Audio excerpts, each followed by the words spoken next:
वापस से 7 दिन में सप्लाई होती 8 लेटर की सीएम।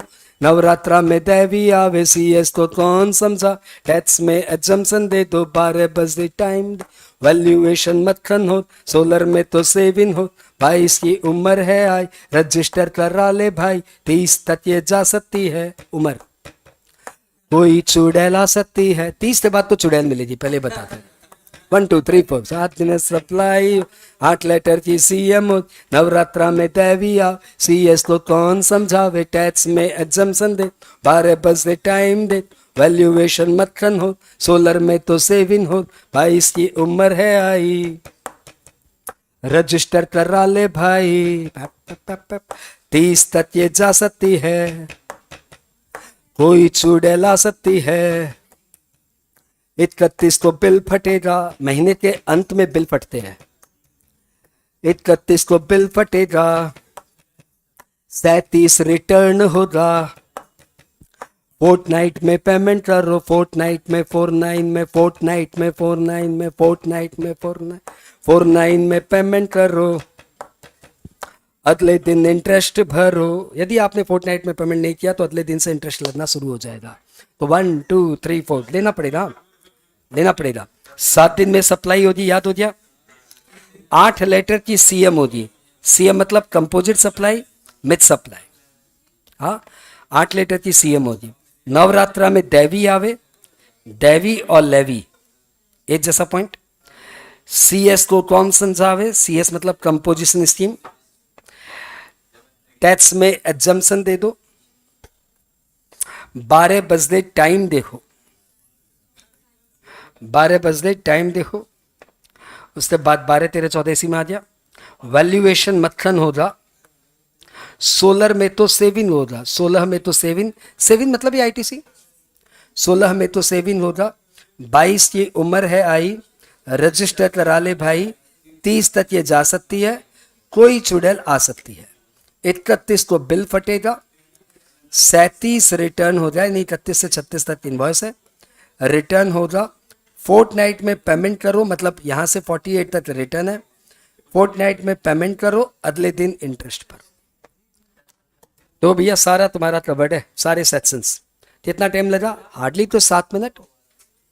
हाँ आओ देखिए वापस से लेते हैं। उसके बाद हम लोग इसको यूज करेंगे। 1 2 3 4 7 दिन में सप्लाई होगी। साथ में आना पड़ता है यार। 1 2 3 4 7 दिन में सप्लाई होगी। म्यूजिक कौन देगा। मेरा कंपोजिशन है। हाँ 1 2 3 4 7 दिन में सप्लाई होगी। पा पा पा पा पा 8 लेटर की सीएम होगी। पा पा पा पा पा पा नवरात्रा में देविया। पा पा पा पा सीएस तो कौन समझावे। पा पा पा सीएस तो कौन समझावे। टैक्स में एग्जम्पशन दे दो। पा पा पा पा पा पा 12 बजे टाइम देखो। वैल्यूएशन मक्खन होगा। सोलर में तो सेविंग। 22 की उम्र है आई रजिस्टर करा ले। 30 तक ये जा सकती है। कोई चुड़ैल आ सकती। 31 को बिल फटेगा। 37 रिटर्न हो। फोर्टनाइट में पेमेंट करो अगले दिन इंटरेस्ट भरो। खत्म। अब देखिए काम क्या आया क्या मतलब ऐसे बच तो बहुत सारे जाते हैं। काम कितने आते हैं। तो मैं क्या करता हूँ यहाँ पे सेक्शन सारे बिछा देता हूँ। आपसे पूछूंगा बताओ ये कौन सा सेक्शन है। आपको जवाब देना है ये कौन सा सेक्शन है। ये कौन से चैप्टर का सेक्शन है। आपको जवाब देना पड़ेगा कौन से चैप्टर का सेक्शन है। ये कौन से चैप्टर का सेक्शन है। आपको जवाब देना पड़ेगा। ठीक है मैंने रेंडमली कोई भी सेक्शन मार दिया। आपको बताना हो कौन से चैप्टर का। 15 valuation 8 composite supply mixed supply 16 ITC 13 time of supply 12 time of supply 37 fortnight payment 9 levy 50 10 composite scheme 22। अरे जितने सेक्शन तुम्हारे सिलेबस में थे ना सब तुमने बता दिया। और कितना टाइम लगा 10 मिनट। और ऑलमोस्ट पूरी बैच ने बता दिया। और कितना फ्रैक्शन ऑफ सेकेंड्स में। कौन बोलता है म्यूजिक में पावर नहीं है। इसी को बोलने से कुछ थोड़ी हो जाएगा। It has proven so many times. तो भैया एक हमने सारे सेक्शंस याद कर लिए, कहीं पे भी जाओ जीएसटी के सेक्शंस में ऑलवेज फील कंफर्टेबल। अब हम लोग आगे अगले चैप्टर में, चैप्टर का नाम है 9। 9 में सिर्फ एक चीज काम की है, वो है 9(5). और दुख की बात मालूम क्या है, एक बार भी देखा तक नहीं इंस्टीट्यूट ने इसको। क्या कर रहा है इंस्टीट्यूट, मतलब बीकॉम यूनिवर्सिटी क्या कर रहा है, पूछता ही नहीं है। क्या करूं, छुड़वा दूं क्या, पूछ तो रहा नहीं था है तो मतलब मारी करे। ऐसे तो तुम जीवन में तुम खत्म ही नहीं कर पाएगा जीएसटी। यदि इस रिस्क में जी रहा है तो जीएसटी कभी खत्म ही नहीं होगा, क्योंकि जीएसटी तुम्हारे टीचर को 5% आता है। ऐसे पूछ लिया तो वही बेचारा फेल हो जाएगा।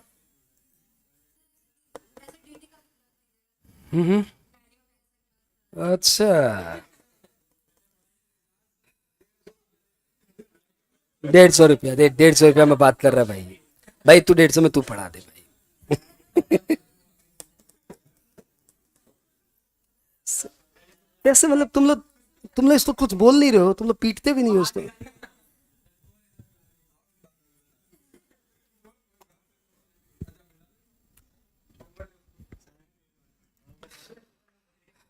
हम लोग टॉपिक में क्या जा रहे थे, लेवी।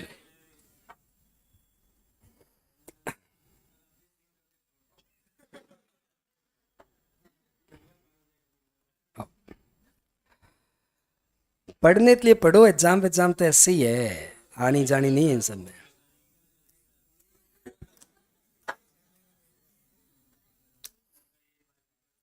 लेवी इसका इकलौता सेक्शन है 9(5), जो ऐसे 4 होनहार केस बता रहा है, 4 स्पेशल केसेस बता रहा है जिसमें जीएसटी ना सप्लायर देता है ना रेसिपिएंट देता है।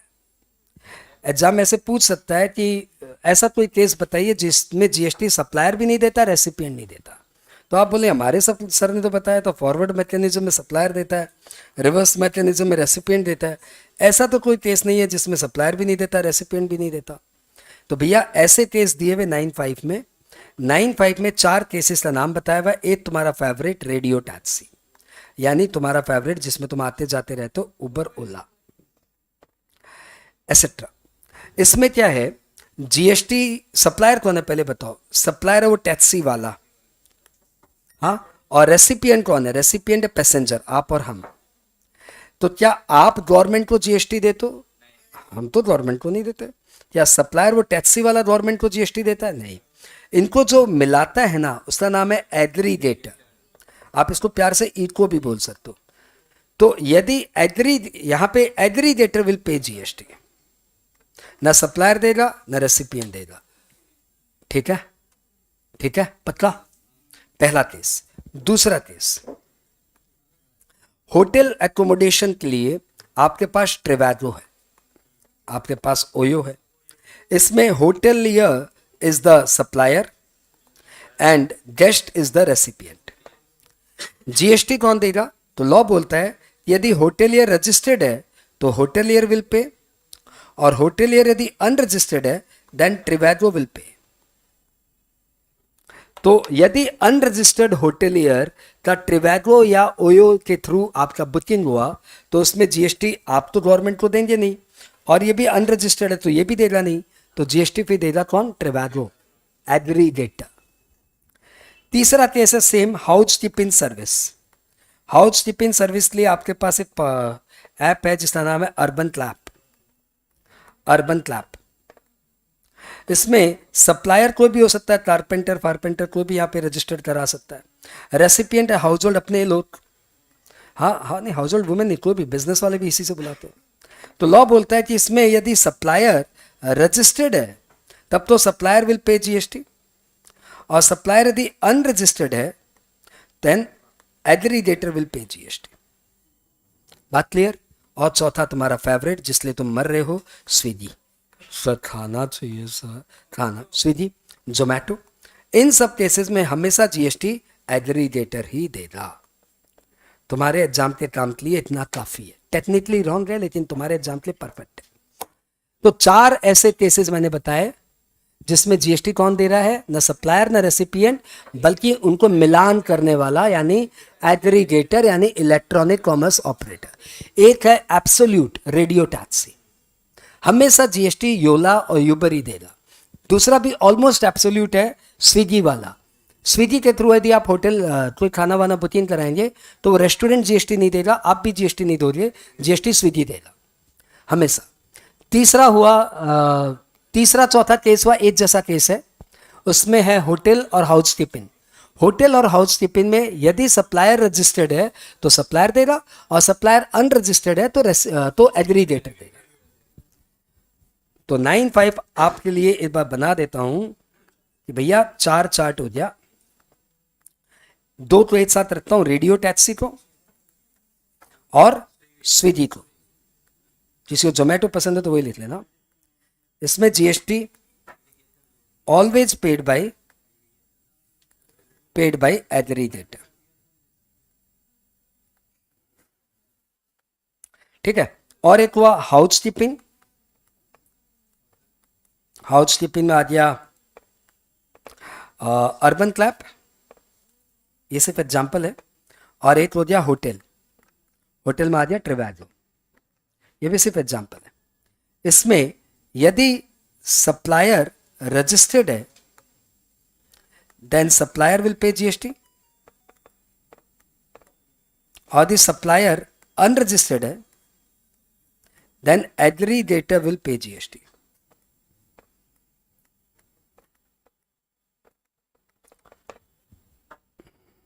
लो भैया जी, इसको कॉपी कर लो आप, बस पिट ले लो, काम खत्म। 9-5 की लेवी हो गई। अरे फोटो खींचना यार, इतना आलसी है, बैठे हम, आप ग्रुप में डाल दीजिएगा, हमसे तो मोबाइल भी उठाया नहीं जा रहा है।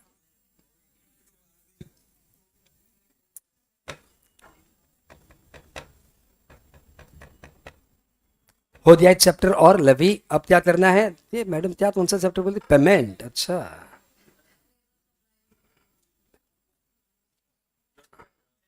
आओ पेमेंट। अरे लेवी का रिकॉर्डिंग नहीं किया तुम लोग तो खुद ही आलसी हो यार। लेवी की रिकॉर्डिंग करो, लवाई की ऑडियो रिकॉर्डिंग करो। इनवॉइस तो भी रह गया क्या? रह गया तो बोलेगा कौन?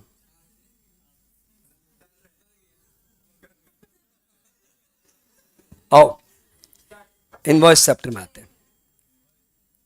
अब बोल रहा है इनवॉइस की ऑडियो रह गई तो वो भी ले लो यार, क्या है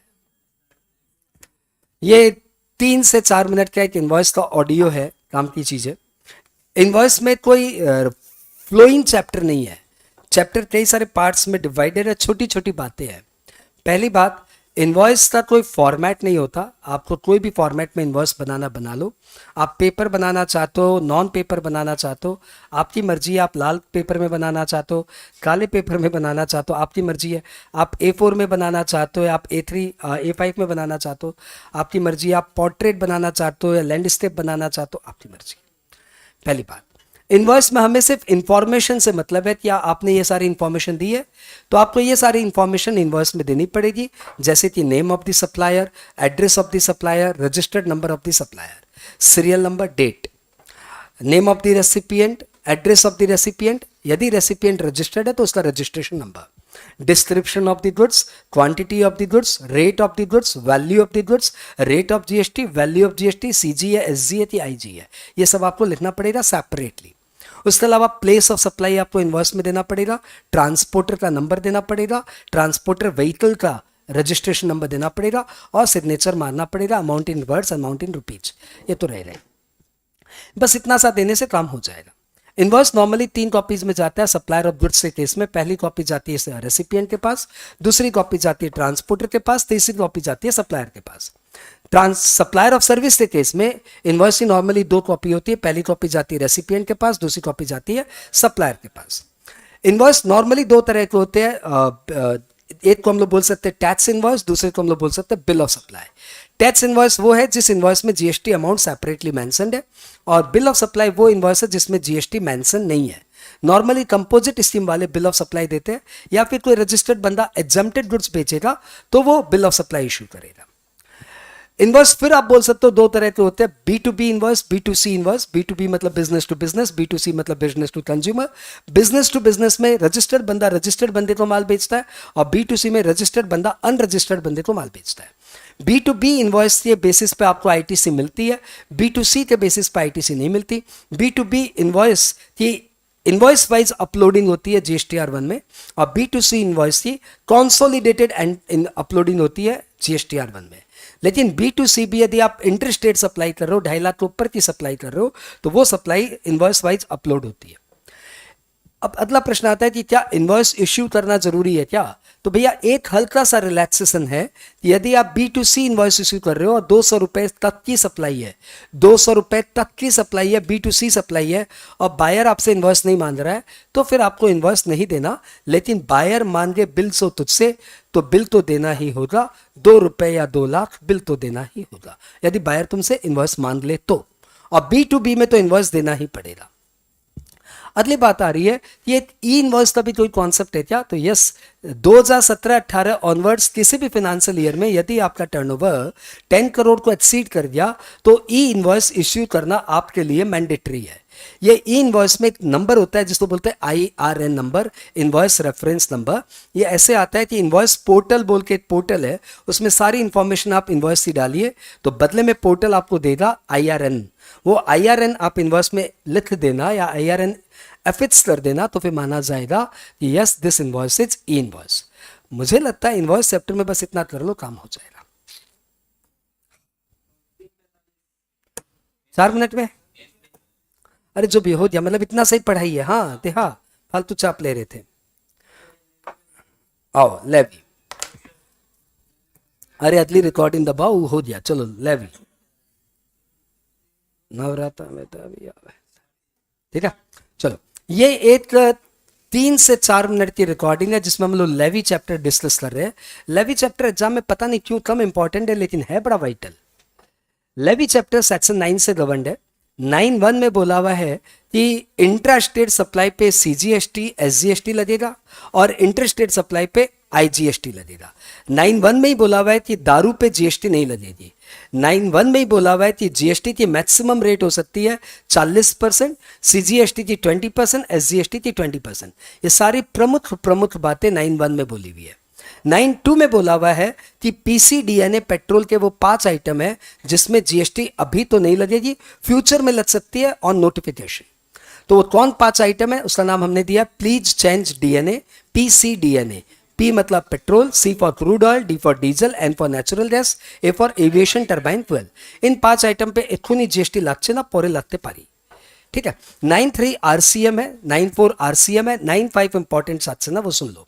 9(5) ये स्पेसिफाई कर रहा है कि 4 ऐसी सर्विसेज है जिसमें GST न तो सप्लायर देगा न रेसिपिएंट देगा। इन 4 सर्विसेज पे GST देगा एग्रीगेटर, यानी इनको मिलाने वाला, यानी इलेक्ट्रॉनिक कॉमर्स ऑपरेटर। ये 4 सर्विसेज है। पहला रेडियो टैक्सी, यानी उबर और ओला के थ्रू, यूबर और ओला के थ्रू यदि आप कोई ट्रांसपोर्ट करते हो तो उसमें GST ना तो पैसेंजर देता है गवर्नमेंट को, और ना ही टैक्सी वाला देता है। GST हमेशा देता है एग्रीगेटर। एक और धुन सुनो, यूबर में टैक्सी चलावे घूमे कोई डिफरेंट, न पैसेंजर टैक्स देवेगा न देवेगा रेसिपिएंट। ये सप्लायर जी, ये यूबर ही सप्लायर है जो टैक्स करेगा पेमेंट। ठीक है, आगे बढ़ते हैं। दूसरा आया house keeping services. House keeping services जैसे अर्बन क्लैप, तो इसमें यदि सप्लायर रजिस्टर्ड है तब तो सप्लायर स्वयं GST देगा, लेकिन यदि सप्लायर अनरजिस्टर्ड है तो एग्रीगेटर GST देगा। तीसरा आया होटल। होटल में भी वही बात है कि यदि सप्लायर रजिस्टर्ड है तब तो होटल खुद GST देगा, लेकिन सप्लायर यदि अनरजिस्टर्ड है तो इनको मिलाने वाला ट्रिवैगो, ओयो या मेक माई ट्रिप जैसे एग्रीगेटर विल पे GST।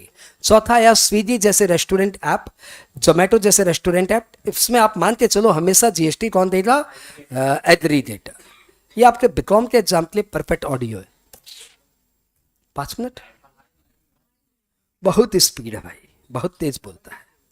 आओ, ये धुन तो अजीब, मतलब बहुत ही अजीबो गरीब धुन है ये। इसका नाम है अजीबो जान ज़हनज़ा जोदात पर।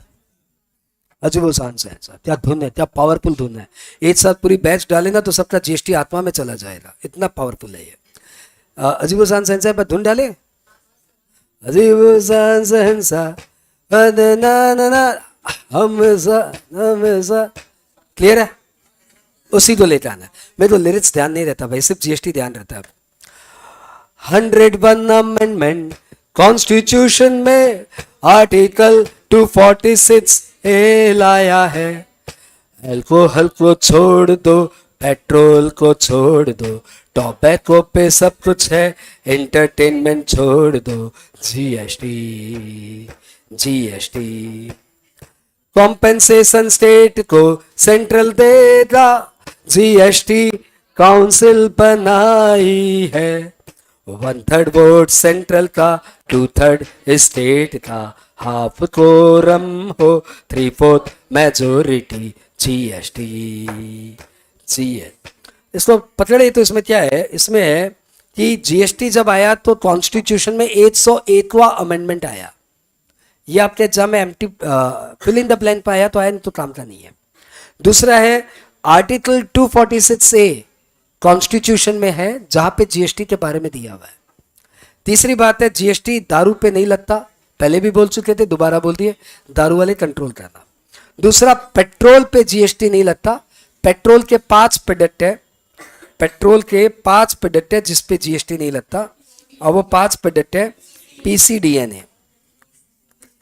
पी से पेट्रोल, सी से क्रूड ऑयल, डी से डीजल, एन से नेचुरल गैस, ए से aviation turbine fuel. Petrol no GST, diesel no GST, crude oil no GST, natural gas no GST, and aviation turbine fuel no GST. ये जहाज़ों में लगती है, auto में लगता है, ये गाड़ी में लगता है, गाड़ी में लगता है, क्रूड ऑयल से सब बन रहा है। इन 5 प्रोडक्ट पे जीएसटी नहीं लग रही है, बात ये प्रोडक्ट पे जीएसटी लगेगी। ठीक है, अब अपना वापस लाइन आए तो अगला लाइन था क्या, टोबैको पे जीएसटी लगती है। और जीएसटी काउंसिल जो बनाया गया है ना, वो एक बॉडी है जिसमें देश का फाइनेंस मिनिस्टर है और देश के बहुत सारे रेवेन्यू मिनिस्टर्स हैं।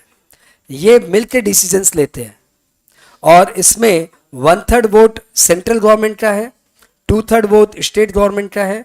और ये आप कोरम वर्ड समझते हो क्या? मीटिंग तभी चलेगी जब आधे मेंबर्स आएंगे। ये संजय मुंद्रा की क्लास नहीं है, ये 100 में से 4 आए हैं तब भी क्लास चल रही है। ये जीएसटी काउंसिल है, ये जीएसटी काउंसिल है। 100 के में से 50 मेंबर आएंगे तो जाके क्लास चलेगी, और 3/4 मेजोरिटी से डिसीजन लिया जाएगा, 3/4 मेजोरिटी से डिसीजन लिया जाएगा। एग्जाम में यदि आ जाए जीएसटी काउंसिल के फंक्शंस बताओ, तो भैया ये जीएसटी काउंसिल के फंक्शंस है, 6 पॉइंट है और एक धुन में कवर्ड है। धुन पहले सुन लो, धुन है हमारे एक सिंगर, अच्छा मतलब म्यूजिक डायरेक्टर का नाम बाद में बताता हूँ। धुन है मेरा मुल्क मेरा, सबको क्लियर? बड़ी प्यारी धुन है, अनु मलिक साहब की धुन है, मालूम? Law making, law amendment, rate decision, central state में जब भी confusion, exemption notification, advice government, GST council तेरा, यही है फंक्शन।